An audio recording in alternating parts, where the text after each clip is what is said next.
He asked me not to set the bar too high for him, but I will tell you, this is a gentleman with an impressive resume, an impressive ability to connect with people, and somebody that I think has a really neat story to tell. I would like you to put your hands together and help me welcome Mr. Jim O'Connor.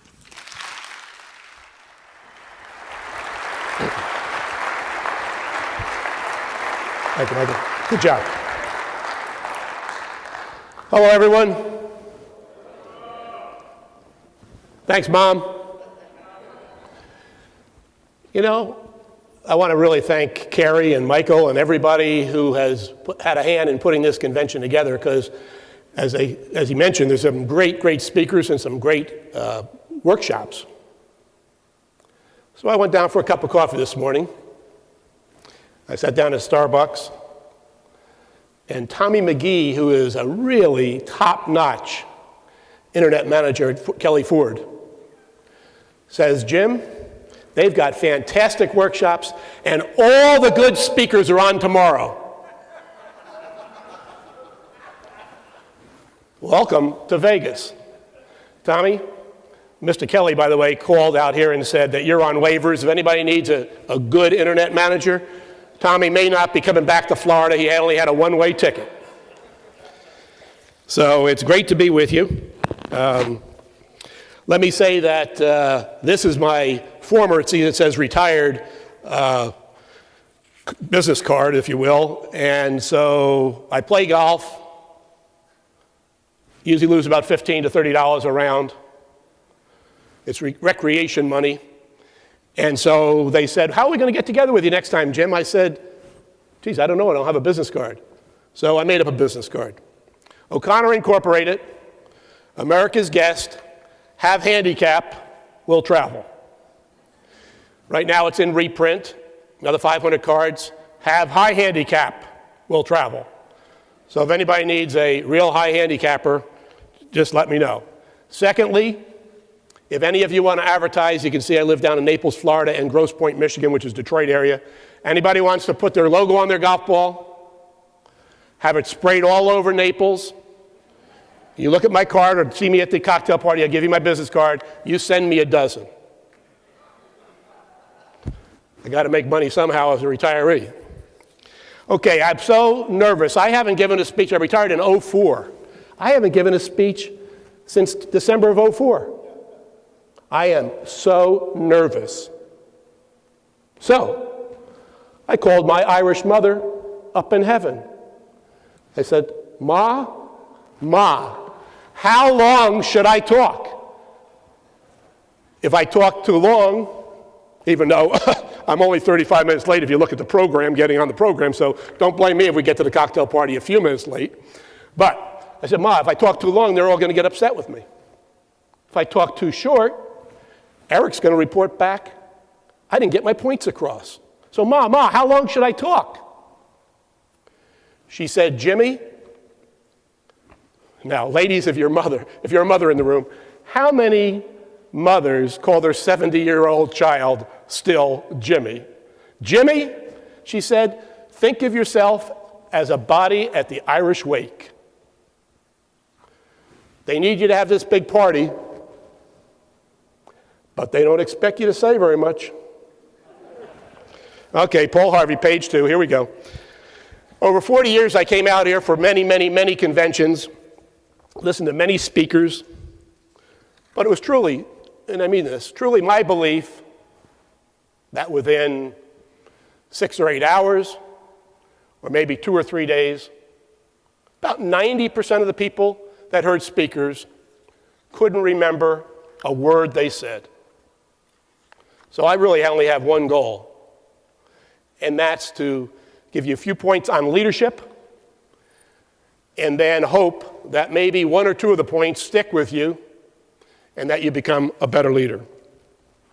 My theme is simple, the power of one, because I truly believe how a great leader can transform an entire company, the power of one.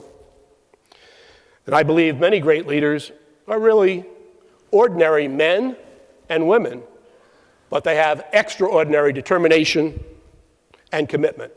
Think of that lady who just swam 110 miles from Cuba, Fourth or fifth time, that's determination and commitment. Can you imagine going 53 hours in swimming? There's another example. Well, not yet. Now, remember, while you're sitting out there, you can't change the past, but you can change the future. And everyone here is a leader to someone, even you, Tommy McGee, in your organization. And the reason you're here, as I understand it, is you're very, very good at what you do, and your company's investing in you to be even better.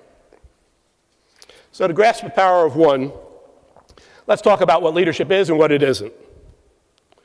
I guess there's probably been at least 300 books written on leadership by all sorts of marketing gurus.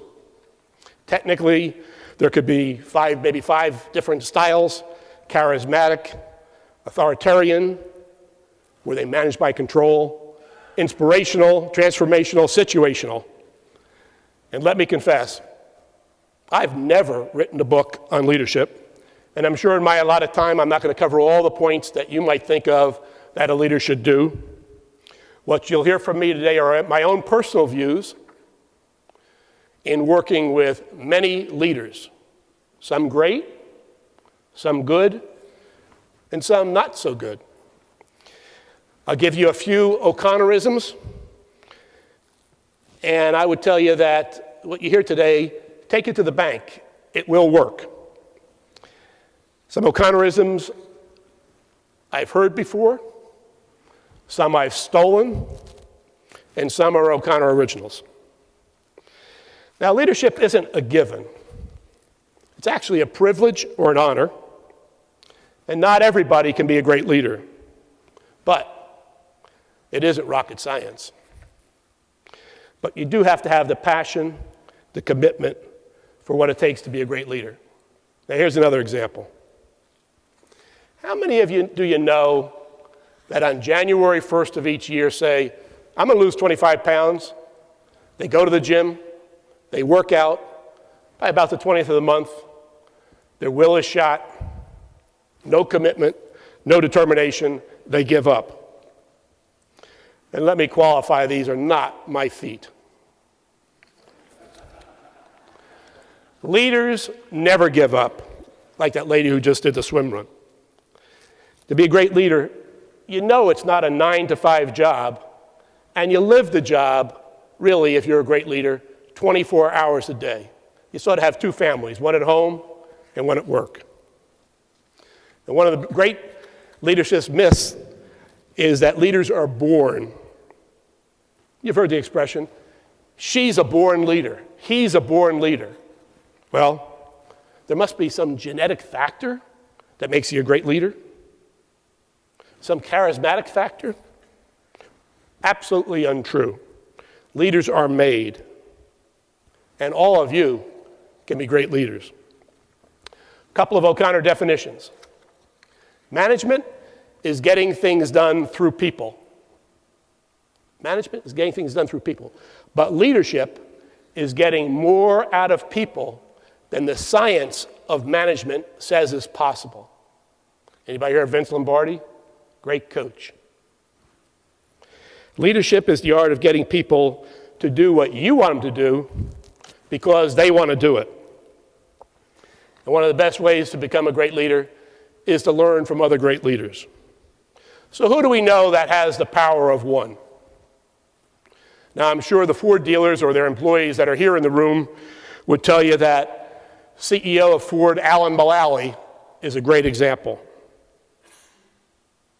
There's no question, when Alan left Boeing after 37 years, and then he went to another company. I mean, that's sort of unheard of. 37 years, he came in September of 2006 to Ford. Those were challenging times. But if you think about 2006, 2007 and 2008 were even worse. And I remember a quote from Martin Luther King.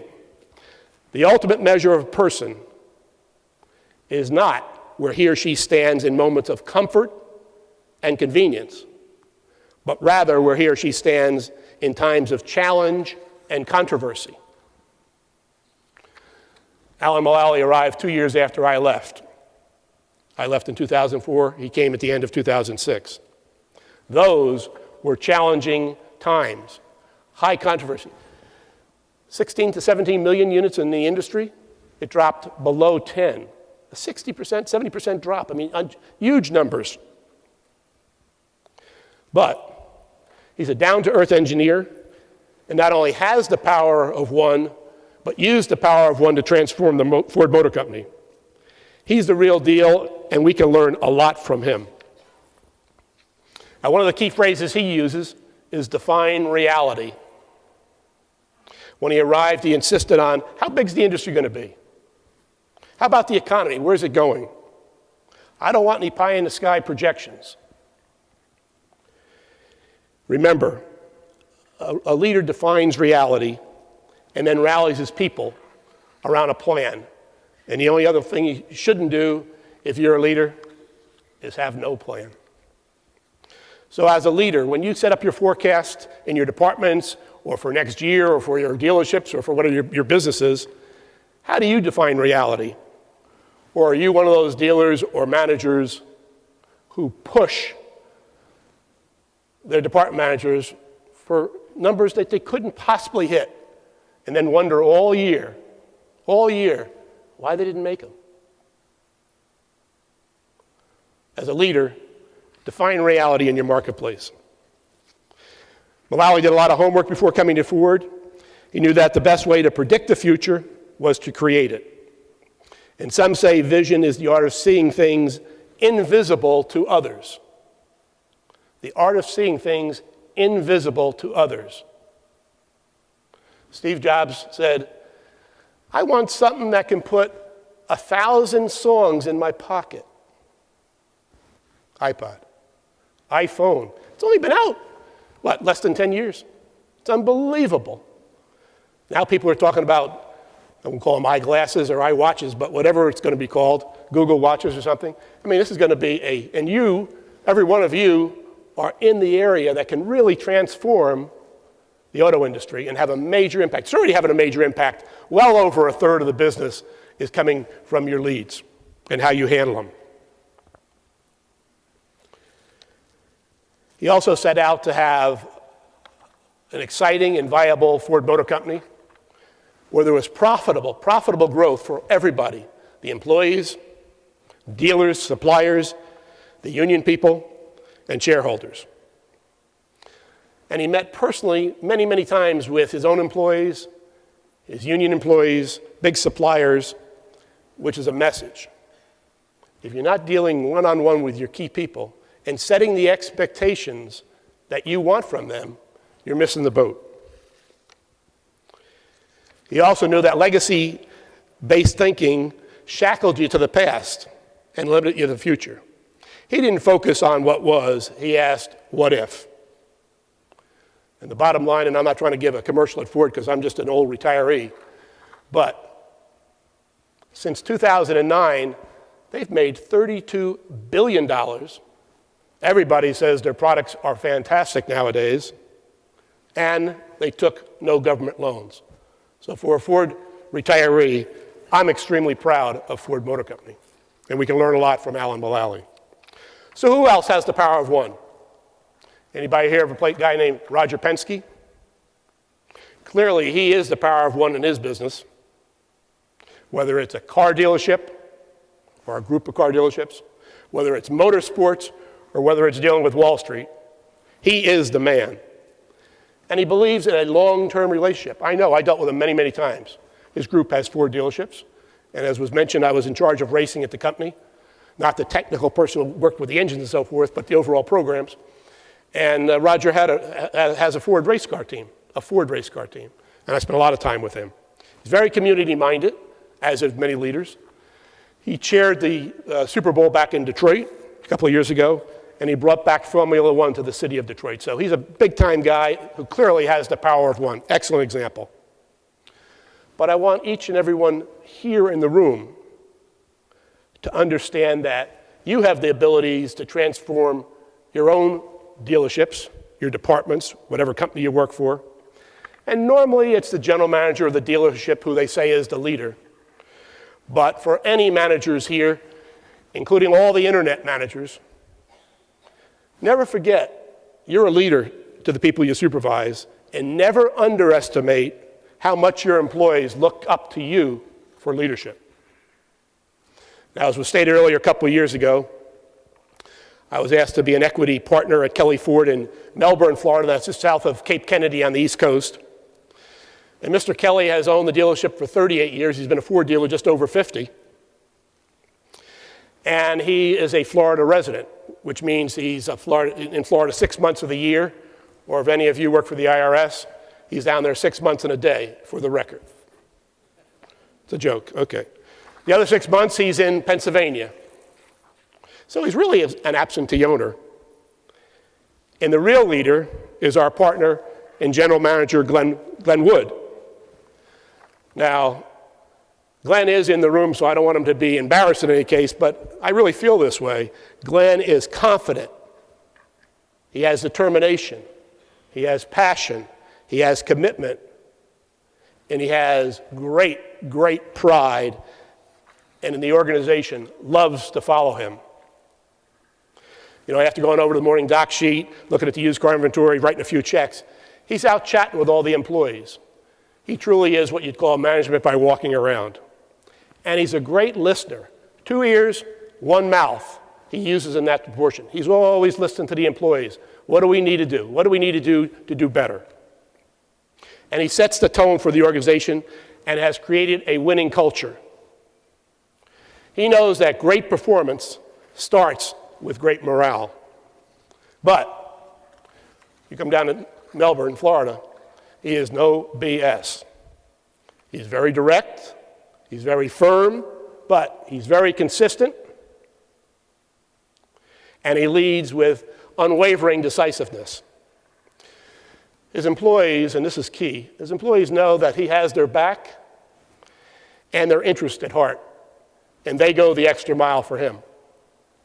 So I ask you as leaders, think about your own employees. Would they go the extra mile for you? Now here's an O'Connorism. Great leaders have the shadow of a giant. And regardless of your position in the dealership, each of you have a huge shadow over your organization. And depending on your leadership skills, that could be positive or it could be negative. Let me give you an example.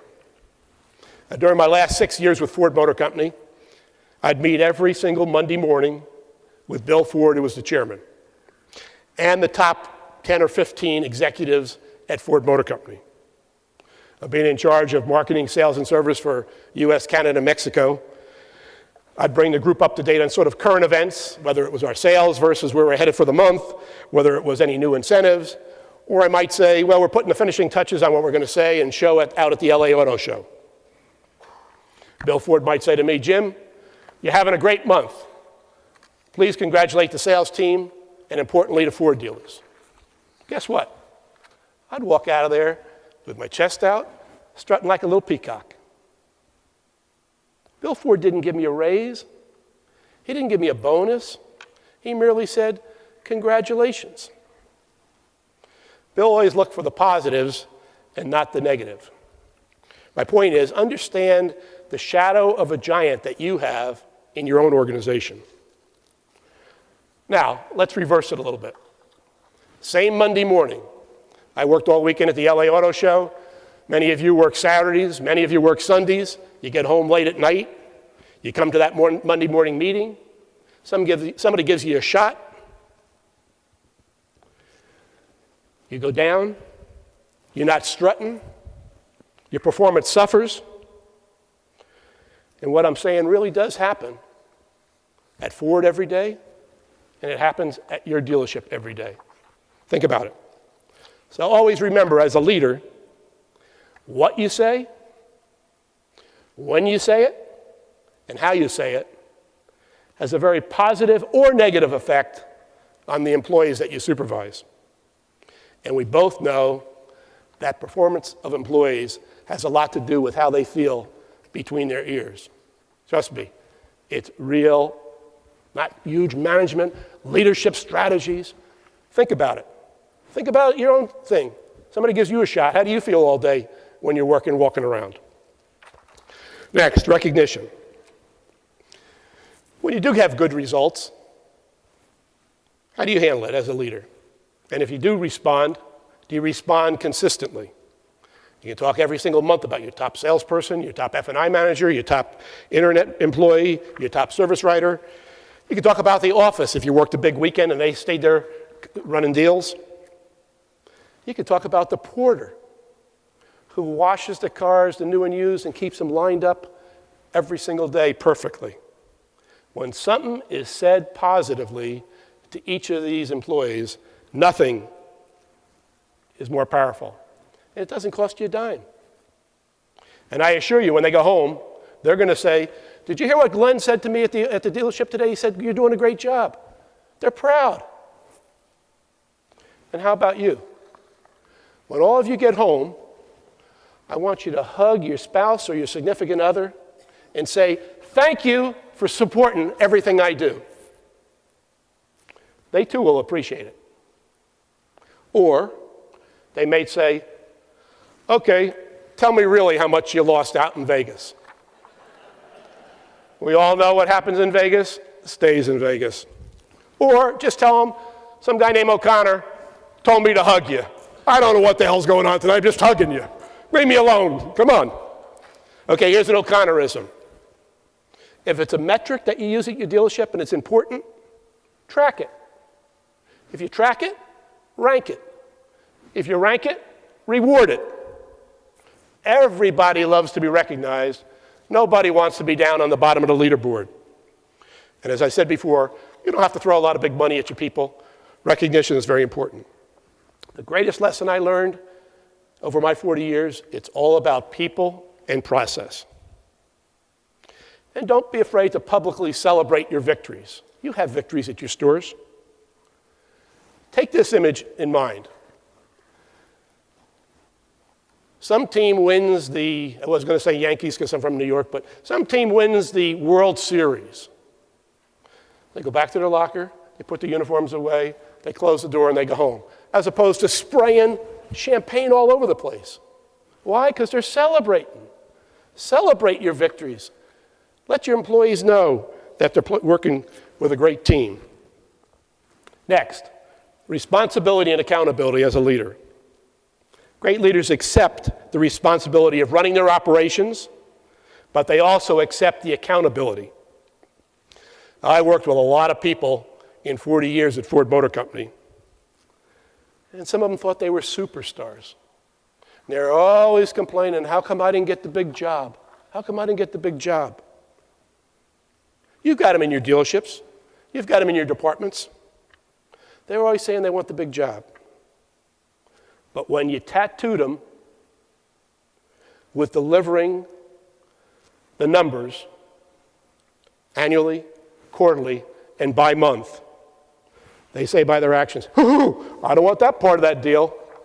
I just want the big job. I don't want the responsibility. I don't want the accountability. Very, very important. Leaders accept both and do it graciously. Here's one. You can't get it done by yourself, and great leaders surround themselves with the best people they can find. You're only as good as your people. You're only as good as your people. You put a new general manager in the store, a new internet manager, Tommy, in the store, bang, everything takes off, it pops. So Connor's big three are, put the right people in the right jobs, set the right conditions for success, and you will have success. But remember, everybody, including me, everybody has strengths and weaknesses.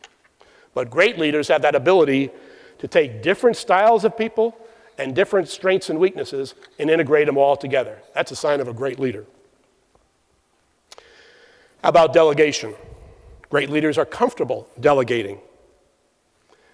My rule of thumb was over-empower the great performers. Over-empower the great performers. You don't have to follow them up every day. Empower them. They'll get the job done. But under-empower those not getting the job done, and then from time to time, make that difficult decision to possibly replace them. So I ask you, how are you at selecting and developing people? At delegating? accepting responsibility and accountability. Now here's an O'Connorism. I used to say it over and over and over to my team. There's no right way to do the wrong thing. There's no right way to do the wrong thing. You think you're going to take unethical steps to get ahead and work for me, you're out the door. And I have fired actually a president of one organization that worked for us. He was unethical. And it was a tough thing to go to the top of the chairman of the company and saying, I think we ought to fire this president. Well, what's the facts? I'll give you the facts. There's no right way to do the wrong thing. Integrity is key. Leaders need to remember your key is always observing what you do. You cross the line, and they say, good for him or her. Why not me? Tell your employees, there's no right way to do the wrong thing. And great leaders need to be prepared to make mistakes, but admit them and then fix them quickly. I don't think if you're not taking any risks and you're not making any mistakes, you can be a great leader. You got to stretch a little bit. And let me tell you one thing. If you're still using whiteout, we got to talk at the cocktail party. Okay, back to Alan Mulally for a minute. He's credited with a major cultural change at Ford Motor Company. Now we're talking about 200,000 people were walking down this line. Now they're walking this way. Totally different cultural change. He sat down with his employees and he said, how do we want to treat each other? And how do we want to work with each other? He said to them, what principles and behaviors do you need to exhibit to be on our team? Seems kind of simple, huh? How do we want to work together, treat each other, and how do we want to work together? And what behaviors do we need to exhibit? Now, I ask you to think about these with the people you work with each day. Number one, everyone on the team is included and is important. Everybody on the team is included and is important. Openness is encouraged. Openness is encouraged. You know, running a dealership is like a marriage. Uh-oh. Where is Jim going now? Running a dealership is like a marriage? Stick with me for a second. Leaders need to create open and honest communication. And open and honest communication is fundamental in a marriage. For those of you who are married, you know that no communication, both spouses go to their neutral corners and they're going down the wrong road. My wife and I have been married 45 years. I make it a habit never to go to bed when we're fighting. Michael, I've been up 3, 4 o'clock in the morning trying to get it settled a couple times, but, you know, communication, open and honest communication. Number 3, every team member must participate in a meeting. How many meetings do you go to where people know the answer? They're closest to the problem, they're closest to the solution, but they don't talk. No one sits on their hands. Every team member must participate in meetings. Team members, as I said before, are responsible and accountable. Now think about this one. And I know it's not easy. At many stores, we turn over way too many people. Instead of evaluating how they were hired, how they were trained, and then holding the person who hired them accountable and responsible. You're just spinning and spinning and spinning. Think about that. 5, mutual trust and respect is a must. Now, if I'm honest, when I became an equity owner, a little equity owner at Kelly Ford, I'm not sure everybody down there trusted me. First of all, they didn't know me. They've seen me. Didn't know me. I'm the guy from the factory. And you know the 3 biggest lies in the whole world are, will you marry me in the morning? The check's in the mail, and I'm from the factory and I'm here to help you. But you had to build trust and respect by your actions. Trust and respect by your actions. And as you do, people get more comfortable, and I believe the trust and respect is there. So, real key, trust is the fundamental thing in building. And I even saw one of our other stores that I'm not an equity owner in, there was disconnect between 2 people. They didn't trust each other. They didn't work well together. You could just see it. You got to break that down as a leader and get that resolved.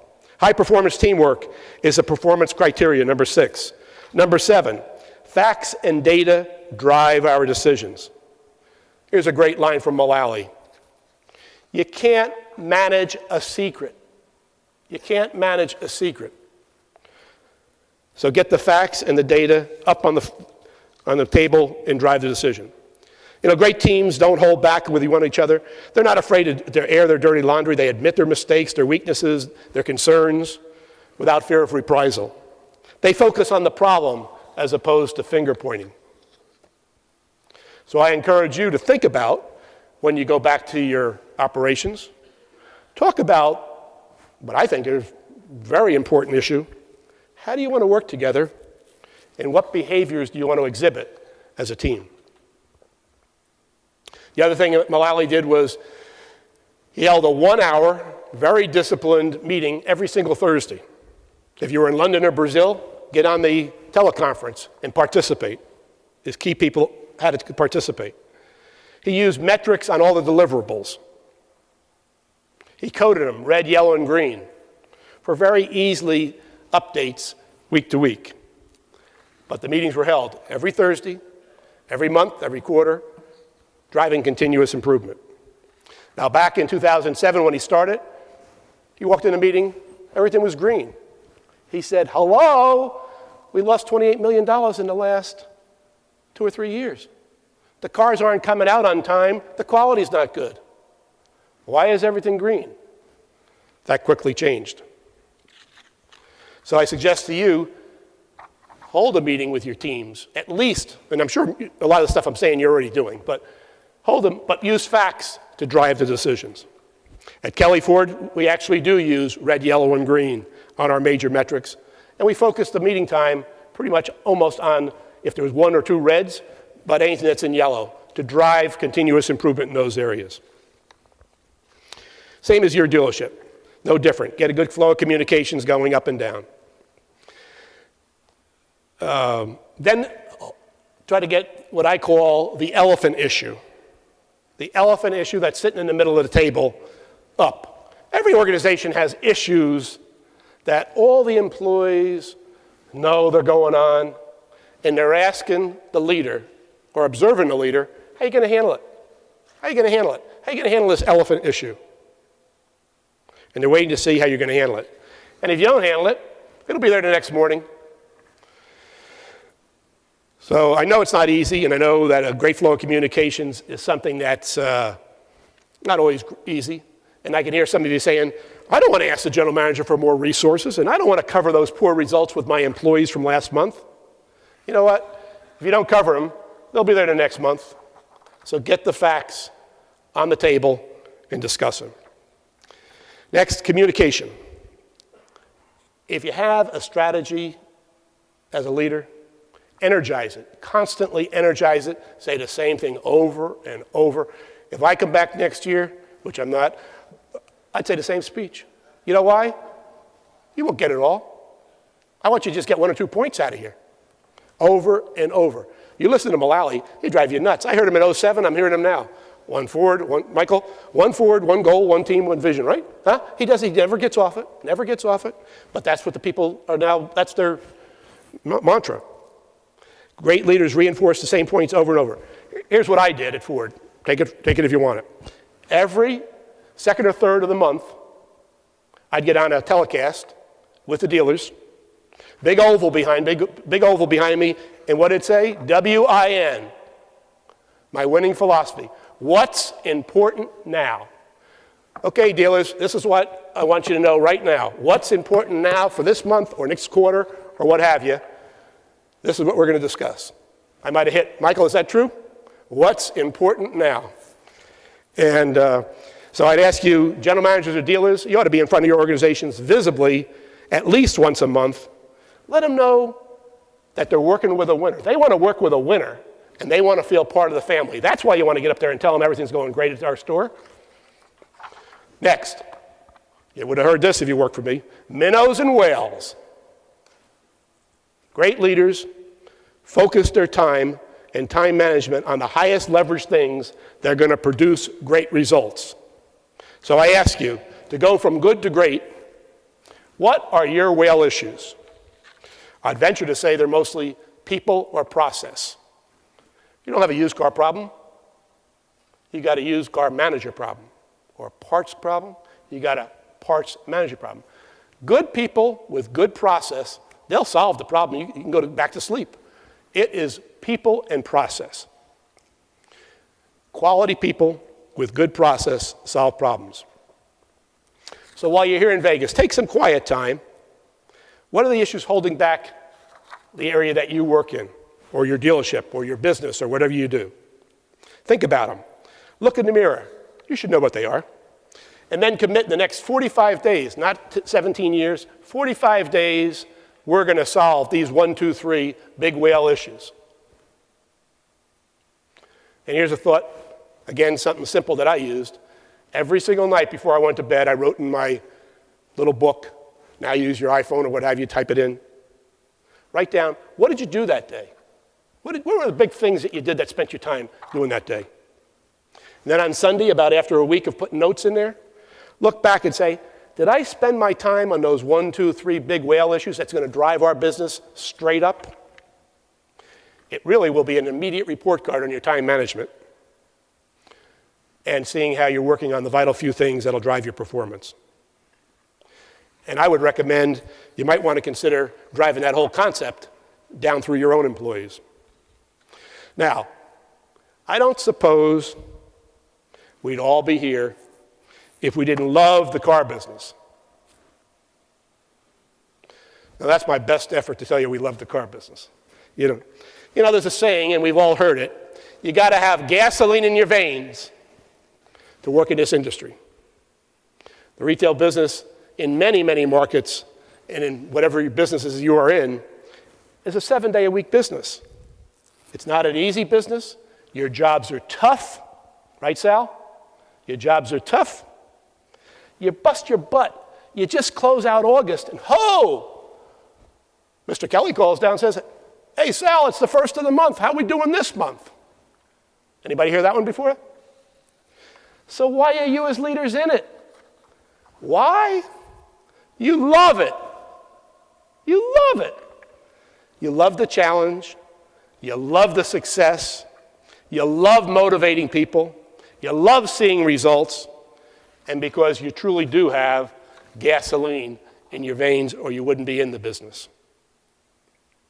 And I believe that each and every one of you have the power of one to raise your activity, your department, your dealership, your business, whatever it is, to the next level. And I truly hope, as I said in the very beginning, maybe 1 or 2 points I said today stick, and you become a better leader. So AutoCon, thank you for having me. I'll talk to you at the cocktail party.